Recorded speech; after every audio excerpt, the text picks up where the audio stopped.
ఎన్నో ఆరోగ్య ప్రయోజనాలున్న మునగాకు మామిడికాయ పప్పు అండి. మునగాకు తింటే హెల్త్కి చాలా మంచిది, కళ్ళకు కూడా చాలా మంచిది.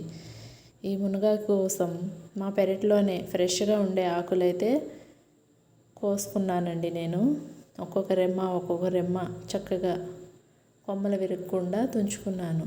ఇదైతే యాక్చువల్గా అయితే ఈ చెట్టు అయితే విరిగిపోయింది. మళ్ళీ మొదటి నుంచి అయితే కొమ్మలు మొలుస్తున్నాయి. అవి వాటితోనే నేను మునగాకు అది పప్పని కారపొడని అవి చేసుకుంటాను. ఈ ఆకులతోటి ఫ్రెష్గా ఇలాగైతే వాష్ చేసుకోవాలి. కొంచెం వచ్చేటప్పుడు నేను ఫ్రెష్ కరివేపాకు కూడా తుంచుకున్నానండి.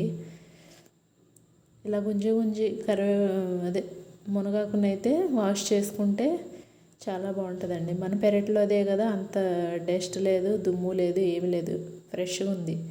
ఇలాగా ఒక్కొక్క రెమ్మని సపరేట్ చేసుకొని మునగాకు పక్కన పెట్టుకోవాలి.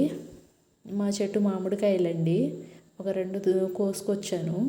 వాటిని కూడా శుభ్రంగా ఇలా కడిగి పక్కన పెట్టేసి ముందుగా అయితే మనం పప్పు, ఒక కప్పు అయితే పప్పు, కందిపప్పు అండి, ఎర్ర కందిపప్పు అంటారు దీన్ని. ఇదైతే తొందరగా ఉడుకుతుంది మనకి. దీనివల్ల గ్యాస్ కూడా ఏమి ఉండదు, చక్కగా తిన్నా కానీ డైజెషన్ అవుతుంది. శుభ్రంగా కడిగేసి నేనైతే ఒక కప్పుకి 4 కప్పులు వాటర్ అయితే పోసుకున్నాను. మీకు కొలత చూపించలేదు, నాకు ఆల్రెడీ ఆ కొలతలతో ఉన్న ఒక గ్లాస్ ఉందండి, దాంతో పోసుకుంటాను నేను.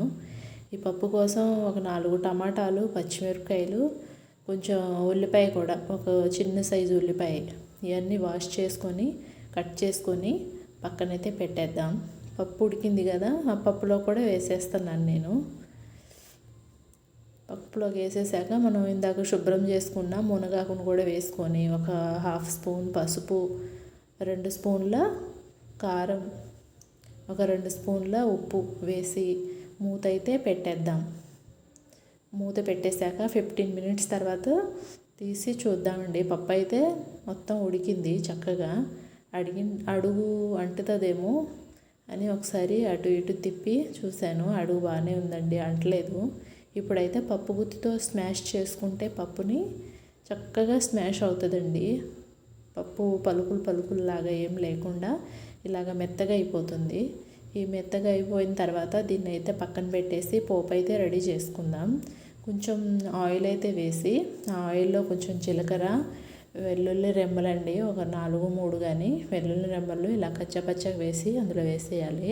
ఒక 2 ఎండుమిరపకాయలు తుంచి వేసుకున్నాను. ఆవాలు, కరివేపాకు, కొంచెం ఇంగువ వేసి కొంచెం అటు ఇటు కలుపుకొని దీన్ని అయితే పప్పులో అయితే టర్న్ చేసుకోవాలి. అంతేనండి, గుమగుమలాడే మునగాకు మామిడికాయ పప్పు రెడీ అయిందండి. దీన్ని వేడి అన్నంలో వేసుకొని తింటే చాలా అంటే చాలా బాగుంటుందండి.